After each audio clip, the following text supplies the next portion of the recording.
नमस्कार, मैं हूं निकिता और आप देख रहे हैं सत्य हिंदी। एक नजर डालते हैं अब तक की सुर्खियों पर। ईरान का बहरीन में अमेरिकी एयरबेस पर हमला। इसराइल ने तेहरान और बेरूत पर फिर से हमले शुरू किए। हिजबुल्लाह ने कहा कि उसने 3 इस्राएली बेस को निशाना बनाया। खामेनेई की हत्या के खिलाफ राजौरी में विरोध प्रदर्शन। मीडिया रिपोर्ट्स के मुताबिक खबरें सामने आ रही हैं कि ईरान के हमले में बहरीन में स्थित एक अमेरिकी एयरबेस को नुकसान पहुंचा है। ईरान की रेवोल्यूशनरी गार्ड कोर से जुड़ी फार्स न्यूज एजेंसी की ओर से जारी वीडियो में दूर के ठिकानों पर रॉकेट हमले होते दिखाई दे रहे हैं। रिपोर्ट में दावा किया गया है कि IRGC के ड्रोन और मिसाइल हमले में बहरीन के शेख ईसा इलाके में मौजूद अमेरिकी एयरबेस के कमांड और स्टाफ बिल्डिंग को नष्ट कर दिया गया और ईंधन टैंकों में विस्फोट हुआ।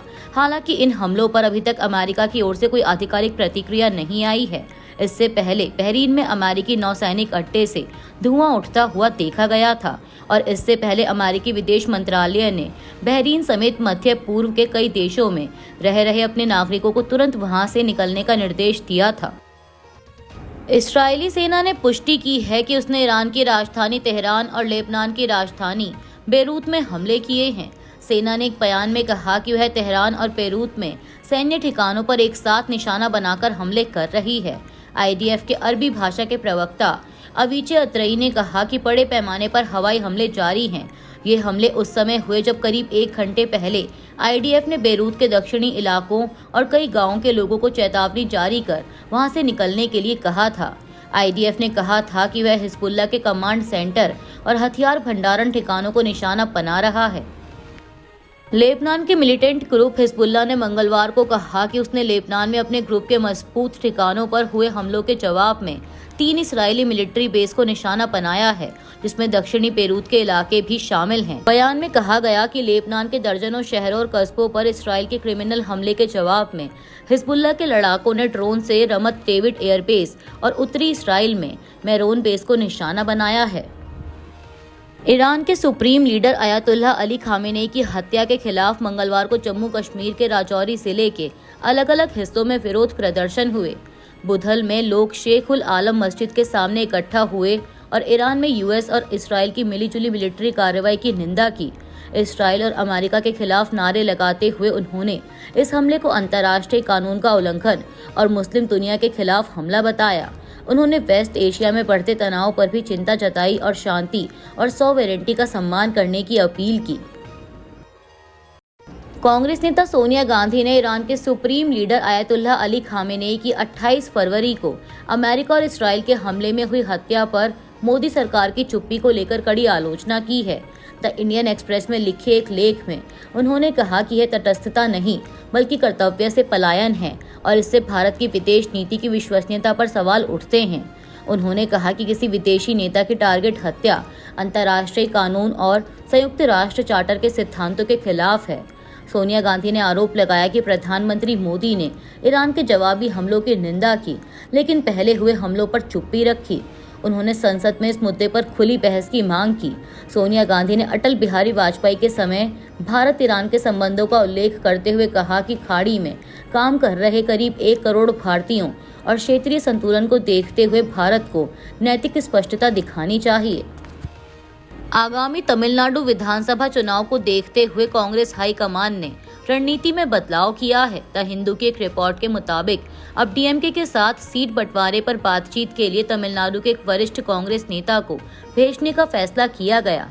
अभी तक कांग्रेस के तमिलनाडु प्रभारी गिरीश चोडनकर, जो गोवा से हैं, पार्टी की सीट शेयरिंग कमेटी के प्रमुख के रूप में DMK से बात कर रहे थे, लेकिन दोनों दलों के बीच तनाव बढ़ गया था। DMK ने कांग्रेस से कहा है कि वह 3 मार्च तक अपनी स्थिति स्पष्ट करे, क्योंकि राज्यसभा चुनाव के लिए नामांकन की आखिरी तारीख 5 मार्च है। सूत्रों के अनुसार सोनिया गांधी, मल्लिकार्जुन खड़गे और KC वेणुगोपाल समेत कांग्रेस के अन्य वरिष्ठ नेता इस मुद्दे पर वर्चुअल बैठक कर आगे की रणनीति तय करेंगे। पाकिस्तान के राष्ट्रपति आसिफ अली जरदारी ने संसद की संयुक्त बैठक में दावा किया कि भारत एक और युद्ध की तैयारी कर रहा है। उन्होंने कहा कि नई दिल्ली को युद्ध के रास्ते से हटकर वार्ता की मेज पर आना चाहिए, क्योंकि क्षेत्रीय सुरक्षा के लिए यही सही रास्ता है। यह बयान 22 अप्रैल 2025 के पहलगाम आतंकी हमले के बाद बढ़े तनाव की पृष्ठभूमि में आया है, जिसमें 26 टूरिस्टों की मौत हुई थी। इसके बाद भारत ने ऑपरेशन सिंदूर के तहत पाकिस्तान और पीओके में आतंकी ठिकानों पर कार्रवाई की थी, जिससे 4 दिन तक सैन्य टकराव हुआ। भारत ने हमले के लिए लश्कर तैयबा से जुड़े संगठन दी रेसिस्टेंट फ्रंट को जिम्मेदार ठहराया। जरदारी ने अफगानिस्तान पर भी भारत के लिए प्रॉक्सी की तरह काम करने का आरोप लगाया। वहीं भारत ने इन आरोपों को खारिज करते हुए कहा कि पाकिस्तान अपनी नाकामियों के लिए पड़ोसियों को दोष देता है। प्रधानमंत्री मोदी ने सऊदी अरब, बहरीन और जॉर्डन से की बात। खामेनेई की मौत पर सरकार की चुप्पी न्यूट्रल नहीं, राहुल गांधी। इस्राएली सेना ने लेबनान के लिए नई चेतावनी जारी की। प्रधानमंत्री नरेंद्र मोदी ने सोमवार को बहरीन के राजा हमद बिन ईसा अल खलीफा और सऊदी अरब के क्राउन प्रिंस मोहम्मद बिन सलमान से बातचीत की। उन्होंने हाल ही में हुए हमलों की निंदा करते हुए कहा कि यह संप्रभुता और क्षेत्रीय अखंडता का उल्लंघन है। उन्होंने कहा कि इस कठिन समय में भारत उनके लोगों के साथ खड़ा है। इसके अलावा प्रधानमंत्री ने जॉर्डन के राजा अब्दुल्ला द्वितीय से भी बात की और क्षेत्र में तेजी से बदलते हालात पर गहरी चिंता जताई।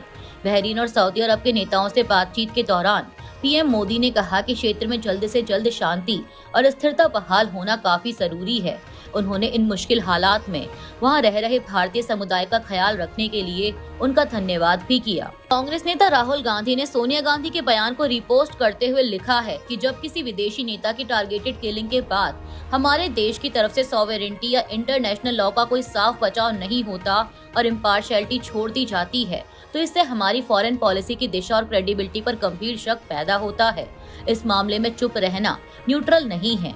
राहुल ने लिखा कि कांग्रेस पार्लियामेंट्री पार्टी की चेयरपर्सन श्रीमती सोनिया गांधी जी इस अहम ग्लोबल मोड पर लिख रही हैं, जिसमें उन्होंने इस बात पर जोर दिया है कि भारत को सॉवरेनिटी और शांति के लिए खड़ा होना चाहिए और अपनी मॉरल ताकत को फिर से खोजना चाहिए। अमेरिका के राष्ट्रपति डोनाल्ड ट्रंप ने ईरान परमाणु समझौते से बाहर निकलने के अपने फैसले का बचाव करते हुए कहा है कि इस कदम ने तेहरान को परमाणु हथियार हासिल करने से रोका। ट्रंप ने social media platform truth social पर लिखा कि अगर उन्होंने बराक ओबामा के समय हुए joint comprehensive plan of action को खत्म नहीं किया होता तो ईरान 3 साल पहले ही परमाणु हथियार बना लेता। यह बयान ऐसे समय आया है जब अमेरिका और इस्राइल का ईरान के साथ सैन्य संघर्ष चल रहा है। गौरतलब है कि समझौते के तहत ईरान के परमाणु कार्यक्रम पर पाबंदियां लगाई गई थी और बदले में प्रतिबंधों में राहत दी गई थी। ट्रंप ने इसे सबसे खतरनाक समझौता बताया और इसके लिए ओबामा और जो बाइडेन को जिम्मेदार ठहराया। ईरान के राष्ट्रपति मसूद पेजेश्कियान ने कहा कि अमेरिका और इस्राइल के हमले मानवीय सिद्धांतों का खुला उल्लंघन है। उन्होंने सोशल मीडिया प्लेटफॉर्म एक्स पर लिखा कि अस्पतालों पर हमले जिंदगी पर हमला है। स्कूलों पर हमले किसी देश के भविष्य को निशाना बनाते हैं। मरीजों और बच्चों को निशाना बनाना मानवीय सिद्धांतों का साफ उल्लंघन है। पेजेश्कियान ने कहा कि दुनिया को इसकी निंदा करनी चाहिए। मैं अपने शोक में डूबे देश के साथ खड़ा हूँ। ईरान इन अपराधों पर चुप नहीं रहेगा और ना ही झुकेगा। ईरानी अधिकारियों के मुताबिक ईरान में एक स्कूल पर हुए हवाई हमले में कई बच्चों समेत 153 लोग मारे गए हैं। अमेरिकी राष्ट्रपति डोनाल्ड ट्रंप ने सोमवार को कहा कि सऊदी की राजधानी रियाद में अपनी एम्बेसी पर 2 संदिग्ध ईरानी ड्रोन से हमले के बाद अमेरिका जल्द जवाब देगा। न्यूज नेशन नेटवर्क से बात करते हुए ट्रंप ने कहा कि आपको जल्द ही पता चल जाएगा कि यूनाइटेड स्टेट्स कैसे जवाब देगा, बिना ज्यादा जानकारी दिए। अमेरिकी विदेश मंत्रालय ने मिडिल ईस्ट के कई देशों में रह रहे अपने नागरिकों के लिए एक बयान जारी किया है। इसमें मंत्रालय ने कहा है कि वे हमले के खतरे के कारण जितनी जल्दी हो सके वहां से निकल जाएं।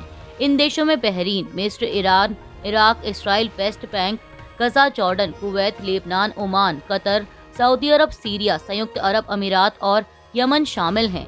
अमेरिकी विदेश मंत्रालय की ओर से ये बयान ऐसे समय जारी किया गया है जब ईरान मिडिल ईस्ट देशों में मौजूद अमेरिकी सैन्य बेस को निशाना बना रहा है। सऊदी अरब के रक्षा मंत्रालय ने पुष्टि की है कि रियाद स्थित अमेरिकी दूतावास पर 2 ड्रोन से हमला किया गया।